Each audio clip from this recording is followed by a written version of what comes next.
My name is David. I'm from Trend Watching. Our obsession is consumer trends, with where your customers are heading. And usually when I talk to an audience like you guys, it's to say, okay, here's 5 trends, here's 8 trends, or 10 trends, depending on how long they give me, okay? Here's 10 trends that I think are deeply relevant for you over the next year or two. Now, today, I want to go one better than that. In fact, I want to take us to a whole different place. Because today I want to look at the question, how can I become my own trend watcher? Okay, so I want to look at these things called consumer trends. I want to think about how they work, think about where they come from, but most important, I want to think about how can I empower you to spot your own trends, okay? Because if you can do that, then you can forget all about me, okay? You can go out into the world, start spotting trends of your own that will give you really powerful insight into where your customers are heading next. And then you can start to innovate, okay, create products, services, campaigns, whatever you do, that your customers are going to love, okay? Then you're a trend-driven innovator. That is my mission for you over the next 20 minutes. Wow, that's fast, 20 minutes. Okay, but before we dive into that, I just want to start with a quick exercise. So please put your hand up and keep it up if you use Uber. And of course, pretty much every hand goes up. We're at a technology conference. Okay, keep your hands up. Now, just think about this. You're on the street, you book an Uber, and the Uber tells you it's going to take 1 minute to arrive. Who would wait? Keep your hands up if you would wait. Okay, keep your hands up if you would wait 2 minutes. Keep your hands up if you would wait 5 minutes. Okay, keep your hands up if you would wait 10 minutes. Okay, that's pretty much it. 15 minutes. Okay, I've done it. Okay, I'm going to say 10. Now think about that. That is pretty interesting. You wouldn't wait, most of you, we found out, wouldn't wait 10 minutes for an Uber. If you just rewind a few years and you'd booked a taxi, you'd booked a mini cab, which is a word you don't hear a lot these days, and it had said 10 minutes to arrive, for most of you, right, that would have been too soon. You would not have been ready for that car.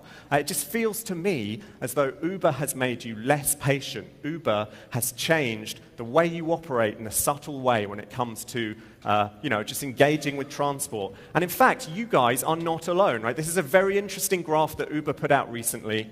And what this shows essentially is that in the city that this data comes from, the longer Uber had been in the city, the less willing people are to wait for a ride, okay? As Uber stays in this city over time, people's willingness to wait for that ride diminishes. And in fact, Uber ran this test in multiple cities, and every city they operated the test in, the result is the same, okay? The longer Uber has been operating in a city, the less willing people are to wait for a ride.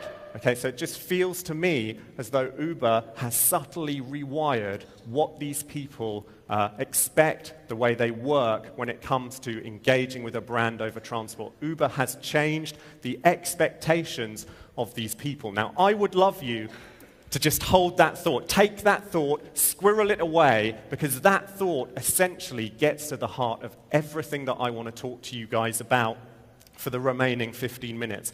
So hold that thought, but back to me. Okay, so Trend Watching, founded in 2002, as I say, our obsession is consumer trends. We have offices all over the world. We publish a lot of free content. We work with a lot of premium clients. And we're just known for pumping out trend after trend after trend, okay? But recently, last year, we thought, okay, hold on, we want to do something different. Rather than just the next trend, the next trend, the next trend, which is great, okay, we now want to get to the heart of our methodology. We want to ask, what are consumer trends? What do they mean? Where do they come from? How can I spot them? How can I use them? Okay, we just want to rip our methodology apart and put it back together. You know, we've been doing this for years, but let's come to it now with beginner's mind. Let's really think about our methodology here at Trend Watching and what it means. The result of that was this book. Okay, this is a kind of it's called Trend-Driven Innovation. It's kind of end-to-end guide to using trends, all the way from what is a trend, how do I spot it, how do I use it, how do I build a trend-driven culture in my organization. Now, we don't have time for that today. So today, I just want to give you the core of the book, okay, the secret at the heart of the book. Like if my friend said to me, David, I have 15 minutes left to live. I'm so sorry I haven't read Trend-Driven Innovation yet. Please just take the last 15 minutes of my life to explain the central idea of this book to me. This is what I would say to my friend, okay, and it starts here. It starts with this slide. This slide is my metaphor just for the business arena today, okay? Being in the business arena today, being an innovator today can feel a bit like this, just standing in the face of this avalanche, this constant onslaught of new products, new services, new campaigns that are just flooding onto the market every day, every month, every year. It feels very overwhelming. Okay, it's very hard to orient yourself in that avalanche, let alone just kind of draw any meaning out of it, let alone think about what's a meaningful response for me, how can I innovate, where can I find my place in this avalanche, okay? Amid all of that, though, the business arena, in the end, being an innovator, in the end, boils down to one pretty simple question, and that question is, what will my customers want next? What are people going to want next? Now, it's an age-old question, so it's no surprise that there are some pretty big established ways of answering that question. One way of answering it is to say, okay, look, we'll ask customers. We'll ask them what they're going to want next. Now, as innovators, stretching back from Henry Ford to more recently Steve Jobs have observed, people don't always know what they want until you show it to them. Asking people what they're going to want next is limited, okay? And that is ever more true. In an environment of extremely rapid change, that's even more true than it used to be, okay? People don't always know what they're going to want. So you can say, okay, forget about asking them, we'll watch them. We'll use ethnographic methods. We'll get close to our customers. We'll watch them in the field. We'll, understand their behavior. We'll develop deep insights based on that. And we'll innovate accordingly. Now, that is great, but we all know, it's slow, it's expensive, it takes a lot of human resources to do that. Third answer comes along, and this is the answer that's perhaps most relevant to you guys, is, okay, we're in this different world now. We have big data. We have just this intense amount of customer data flying at us constantly. Let's use that data. Let's crunch data, develop insights on our customers that way, and innovate accordingly. Now, my experience of talking to clients is, yes, of course, you can extract very profound insights from data, but data tends to be better at validating or enhancing, refining what you're already doing, rather than developing, that breakthrough insight that really leads to something new. So we have a problem. How can I know what my customers want next? Now, ripping apart our methodology at Trend Watching and putting it back together, we realized with a new kind of clarity, okay, yes, we do have a powerful answer to this question, what will my customers want next? It's not about asking them or watching them. It's not about data. It's about looking at, analyzing the innovations that are flooding onto the market now. Okay? And that really is the central idea that I want to transmit to you all today. If you want actionable foresight about where your customers are heading, stop looking at your customers and start looking at innovations. Now, that seems counterintuitive. You're telling me I want to learn more about my customers, I should stop looking at them, and I should start watching innovations. How can that be true? It's true, it all starts with the new expectations that these innovations create, okay? And that's the idea that I want to look at today. It's a big idea, it's a powerful idea, so it's just going to pay for us to take a step back and look at what are consumer trends, where do they come from? So this is our definition of a consumer trend. You can all see it behind you. A new manifestation among people of a fundamental human need or want. That's our definition. That's what we think a trend is.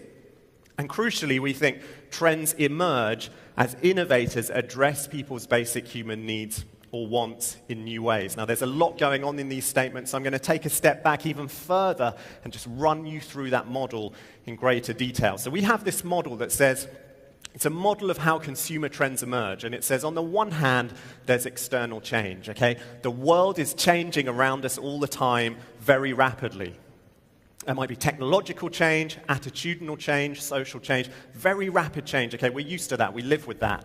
On the other hand, okay, there's human nature, which fundamentally does not change that much over time. So human beings are driven by this set of big, fundamental, basic needs and wants. It might be excitement, security, value, connection, whatever it is, okay? These fundamental, basic human needs do not change that much over time. And at its simplest, at its core, our model of how trends emerge simply says new consumer trends emerge when external change unlock some way of serving a basic human need. Okay, when external change unlocks a new way of serving a basic human need. And crucially, we think you can see that happening when you look at the innovations that are flooding onto the market now, and you ask yourself, how is this innovation, this new product, new service, new campaign, how is it serving a basic human need in a new way? So just think, if you rewind back way now into ancient history, ancient digital history anyway, and you think about the way the internet unlocked a new way of serving the basic human need that was social connection. Okay, and if you'd been looking at the very early social platforms, I'm talking way before Facebook, obviously before MySpace even, if you'd looked at those very early social platforms and you'd analyzed them using that framework, you'd said, aha, these platforms are serving the basic human need that is connection in a new way.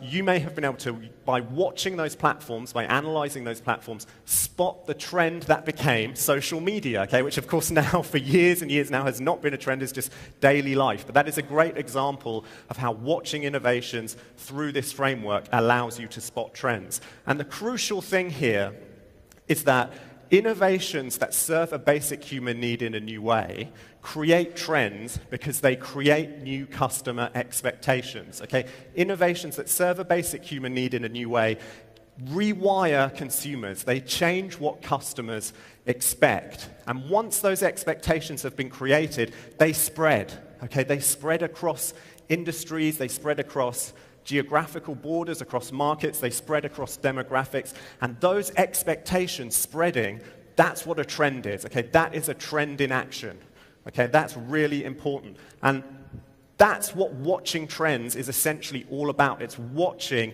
the emergence of new customer expectations and the way those customer expectations spread, and eventually they're going to spread all the way to your door. Just an example of expectation spreading, of what we call expectation transfer in action. Now think back to that exercise at the beginning, where we saw the way Uber has rewired, has changed the expectations of customers around transport. In fact, most of you even admitted to me that it's changed the way you think, okay? It's changed what you expect of a brand when it comes to transport. In fact, Uber has created this amazing expectation among all of us of instant one-touch service, okay? Open that app, touch a button, a car is at your feet in 2 minutes, 5 minutes. If it's 10 minutes, it's too long, okay? It's there within minutes. Just look at how that new expectation has spread across markets, across industries, across demographics in the last handful of years. Just a few really quick examples. This is the Darty button. Darty is a consumer electronics retailer in France. This is a little smart button, a little object about that big. You can stick this on any piece of consumer electronics. One touch of this button sparks an instant call to Darty customer services, okay, or an instant call back from Darty customer services. So if your fridge breaks down, your washing machine breaks down, touch this button, customer services are going to call you and help you fix the problem, okay? So see how that's playing on the same expectation, instant one-touch service, okay? This time it's not about transport, it's about customer service and consumer electronics, but it's the same expectation at work. We all know these buttons, okay, the Amazon Dash buttons. Stick these little smart buttons around your home, your fridge, you know, your washing machine, your baby, okay? One touch, you're going to get washing powder, razors, nappies, okay, whatever it is you need. Again, playing on that same expectation of one-touch service, this time for online retail. This is Gojek, like the Uber of Ojek motorcycle taxis in Indonesia. You can see how last year they've just layered on this whole host of one-touch services within their app, okay, because they know that Uber has helped create this powerful expectation of one-touch service, and that's now a trend, that's now an expectation that they can innovate to serve. So, you know, get your house clean, get a massage, make yourself look beautiful, okay, all at the touch of a button. Even one touch for champagne, okay, at a bar called Bob Ricard in London, okay. Yes, of course, that's frivolous. Yes, it's fun, but it's playing, again, on that same expectation of one-touch service. That's pretty scary, okay? The way expectations spread is pretty scary, okay? Innovations that serve basic human needs in a new way create new customer expectations, and those expectations spread across the world like wildfire. That's pretty scary for you guys as innovators, and it should really lead you to ask the question, who am I really competing against? Okay, it's not necessarily the people either side of you in your market. It's not necessarily the people either side of you geographically. It is those innovations, those game-changing innovations that are creating the new customer expectations that you will soon face. Okay, creating the new customer expectations that are racing their way to your door.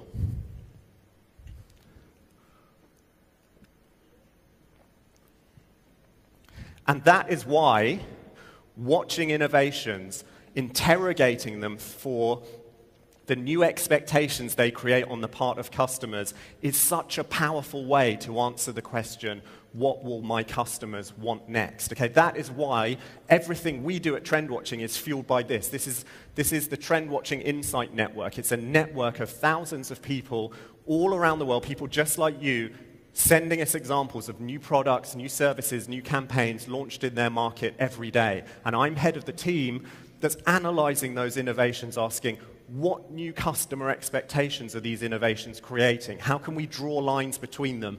Spot the directions of travel when it comes to those new expectations, okay, and spot the trends. That's what we're doing. That's what we're all about.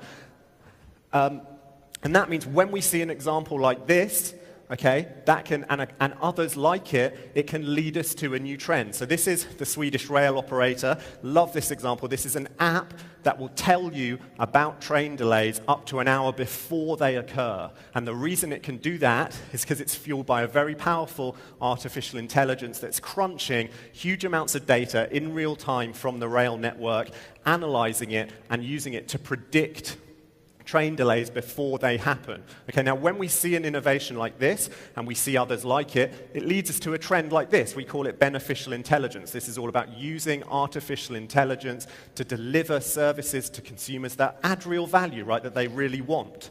Okay, consumers see innovations like that Swedish rail network one, they see others, it reconfigures their expectations, and they now expect every brand to be using artificial intelligence to deliver services, to add value, to do something meaningful for them. That's what we call beneficial intelligence. Or it means, when we see an innovation like this is REI, the big outdoor clothes retailer in the US. When we see this innovation where REI in October last year said, we are closing our doors on Black Friday. The orgy of consumerism that happens on Black Friday, some of the ugly scenes we see, they're just not what our brand is all about. So we're closing all 143 of our stores. We're paying for all of our people to have a day off, and we encourage them to go and spend it outside in nature because that is what our brand is all about. Okay, now when we see an example like that, and we see others like it, it leads us to a trend like this. This is insider trading. This is a trend that says consumers now expect brands to make positive changes to their internal culture, to do good things internally, do good things for their people or their own processes, and then tell the world about it, okay? Because consumers see innovations like that REI one, they see others like it, and they're now looking to every brand and saying, why aren't you making positive changes internally? Why aren't you doing that to prove to me that your values align with my values? Okay, so that's really important to me. Finally, when we see examples like this, love this one too, this is Ren Ren Jiang. This is a restaurant, a noodle restaurant in Beijing that's got rid of its waiting staff, got rid of its cashiers, got rid of its front of house. Your entire interaction when you go into this noodle bar with the restaurant is through the messaging app WeChat. Okay, so you put your order through WeChat, you're told it's ready on WeChat, you go and pick it up, you pay through WeChat. Okay, now when we see innovations like this and others like it, it leads us to a trend like this. This is informal info. This is about saying consumers now expect you to use their own language, to speak the digital language of the customer and speak it in the places they're speaking it. Okay, go to them. That's another really powerful trend. So 3 really quick trends as a part of this methodological tour. Okay, now, big question that some of you may have. What if some of these innovations fail? You're telling me to look at innovations, interrogate them for the new expectations they create, and generate actionable foresight on where my customers are heading through that. But what if some of the innovations I'm looking at fail? Are my findings still valid? Am I supposed to interrogate innovations for expectations that then when the innovations fail, doesn't that mean the expectations themselves are invalid? Well, no, it doesn't, okay?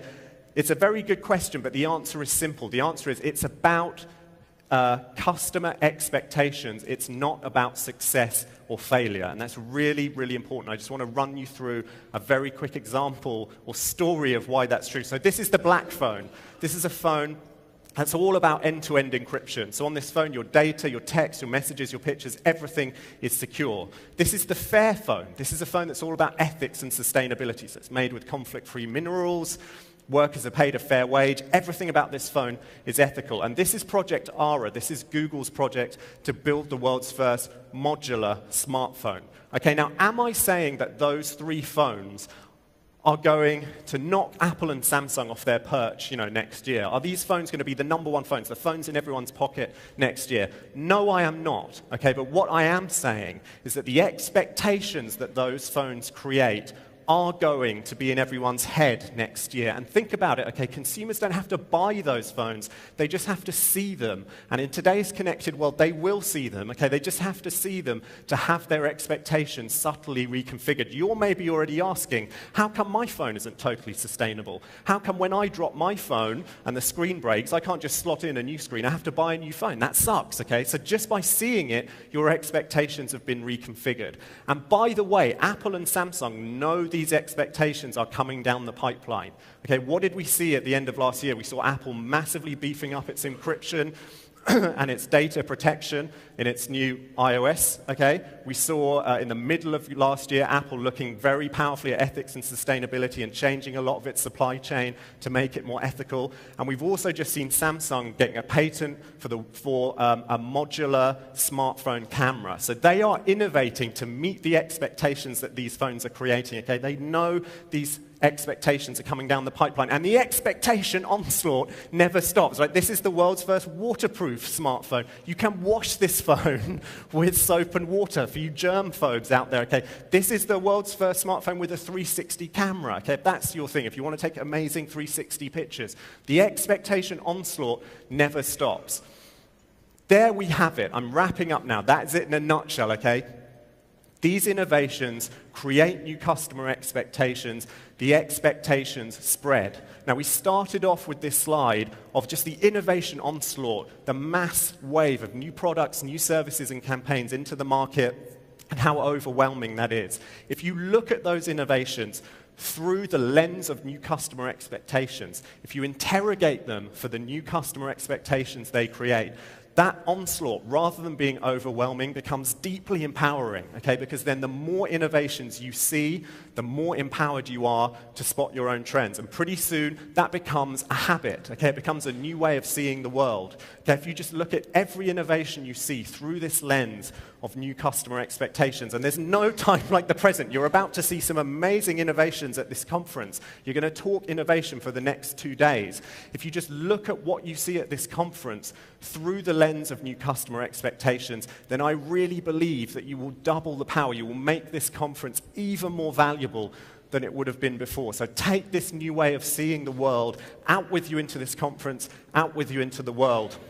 Then, of course, you have to apply trends, okay? It's no good just spotting trends and knowing them. You have to do something with them. Trends are about innovation, about doing, okay? So, yes, spotting trends is great. Then you have to use them. You have to apply them. You have to build a trend-driven culture in your organization. That's all in the book too, okay? And if you can do that, then you can innovate, serve your customers stuff they're really going to love, new products, new services, new campaigns that meet these new expectations, and become the next trend yourself. Okay, then you really are a trend-driven innovator. But that is enough from me for now. It's been such fun. Thank you so much for listening to me. Thank you.